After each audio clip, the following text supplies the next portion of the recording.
नमस्कार, माझी पाककलामध्ये मी मानसी तुम्हा सर्वांचं खूप खूप स्वागत करते. तर आज आपण बनवतोय केशर पिस्ता श्रीखंड.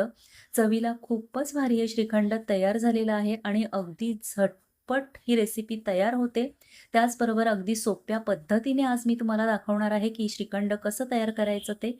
तर इथे मी घरीच 1 लिटर दूध आणलेलं आणि त्याचं हे दही तयार करून घेतलेलं आहे. आता एखादं भांडं घ्यायचं, त्यावर एक गाळणी ठेवायची आणि एक सुती कपडा आपण त्यावर ठेवून घ्यायचा. आपल्याला दही जे आहे ते सगळं गाळून घ्यायचं आहे, म्हणजेच दह्यातलं पाणी काढून घ्यायचं आहे आपल्याला. तर इथे सगळं दही मी काढून घेते या कपड्यावरती आणि आता चारी टोकं आपल्याला उचलायची आहेत याची आणि एकत्र आणून याची पोटली तयार करायची आहे आपल्याला आणि हलकासा दाब देऊन जितकं पाणी काढता येईल तितकं पाणी आपण काढून घेणार आहोत. आता इथे बऱ्यापैकी पाणी निघालेलं आहे. हे पाणी देखील पौष्टिक आहे, त्यामुळे फेकून न देता कणिक वगैरे भिजवताना आपण या पाण्याचा वापर करू शकतो.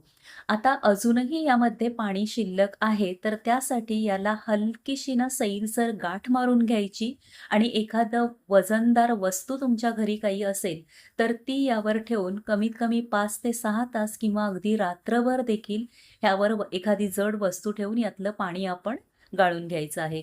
तर इथे आता मी माझ्याकडे ट्रायप्लायची जी भांडी होती ती ठेवलेली आहेत आणि जवळपास 6 तासाने इथे छान असा चक्का आपला तयार झालेला आहे. या चक्क्याचा वापर आपण आपल्या श्रीखंडामध्ये करणार आहोत.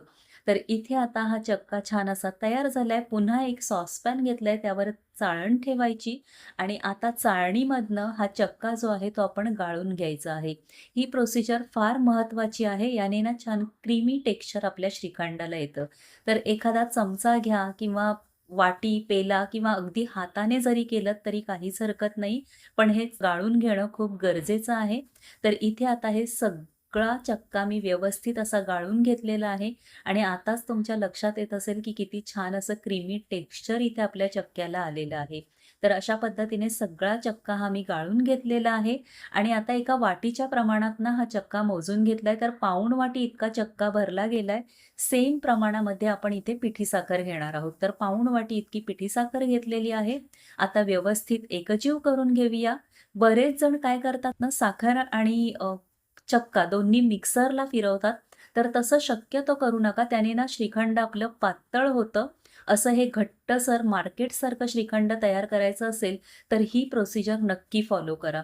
आता इथे मी ना 4 चमचे गरम दुधामध्ये 15 ते 20 केशराच्या काड्या घालून अर्धा तास साईडला ठेवलेलं आणि छान असा कलर उतरतो केशराचा त्या दुधामध्ये. आता इथे साखर देखील आपली व्यवस्थित मिक्स झाली. आता यामध्ये केशराचं दूध घालून घेऊया.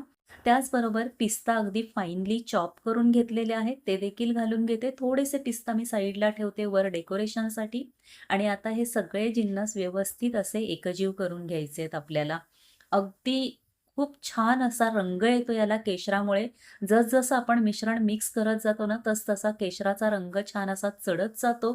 इथे आपण कोणताही आर्टिफिशियल कलर वापरणार नाही आहोत. अगदी नैसर्गिकरित्या या श्रीखंडाला आपल्या कलर येतो आणि खूपच भारी अगदी मार्केटसारखं टेक्स्चर याला आलेलं आहे. वरनं आता मी 1 चमचा वेलची जायफळ पूड घातलेली आहे. मिक्स करून घेऊया. ही आवर्जून घाला, याने फार छान स्वाद येतो आपल्या श्रीखंडाला आणि मस्त असं मिक्स करून घेतलंय आणि किती भारी याचं टेक्स्चर आहे तुम्ही बघू शकताय. मी स्पॅच्युलामध्ये तुम्हाला घेऊन दाखवते आणि अगदी उलटा करून दाखवते, तरी देखील ते पटकन पडत नाहीये. अशी कन्सिस्टन्सी आपल्याला इथे श्रीखंडाची हवी आहे. म्हणजे अगदी मार्केटसारखंच आपलं श्रीखंड इथे तयार झालेलं आहे. चवीला तर अफलातून झालेलं आहे. तर एकदा नक्की करून पहा, त्याशिवाय तुम्हाला याची टेस्ट कळणार नाही. तर इथे मस्त असं श्रीखंड आपलं तयार आहे. एका बोलमध्ये सर्व्ह करून घेते आणि आता असाही गुढीपाडवा जवळच येतोय, तर या गुढीपाडव्याला ही रेसिपी नक्की करून पहा आणि तुमचं मत किंवा तुमचा अभिप्राय मला कमेंट सेक्शनमध्ये कळवायला विसरू नका. तर इथे आता छान असं बाउलमध्ये एका मी सेट करून घेतलेलं आहे श्रीखंड आणि खरंच इतकं भारी झालंय ना, खूपच छान स्वादिष्ट असं हे श्रीखंड आपल्या इथे तयार झालेलं आहे. वरनं आता थोडंसं गार्निशिंग करून घेते. पिस्त्याचे काप मी सुरुवातीला साईडला ठेवलेले ते घालून घेते आणि थोड्याशा केशराच्या काड्या लावून घ्यायच्या आणि मस्त असं श्रीखंड इथे आपलं रेडी आहे. दिसायला जितकं छान दिसते तितकं चवीला देखील भारी झालेलं आहे. तर एकदा या गुढीपाडव्याला नक्की करून पहा. माझी खात्री आहे बाहेरचं मार्केटचं श्रीखंड विसराल तुम्ही, इतकं छान झालेलं आहे. रेसिपी आवडली असेल तर रेसिपीला प्लीज लाईक आणि शेअर जरूर करा. त्याचबरोबर अजूनही चॅनलला सबस्क्राईब केलं नसेल तर पटकन सबस्क्राईब करा म्हणजे अशा छान आणि नवीन रेसिपीज तुम्हाला पाहायला मिळतील. तोपर्यंत टाटा, बाय बाय.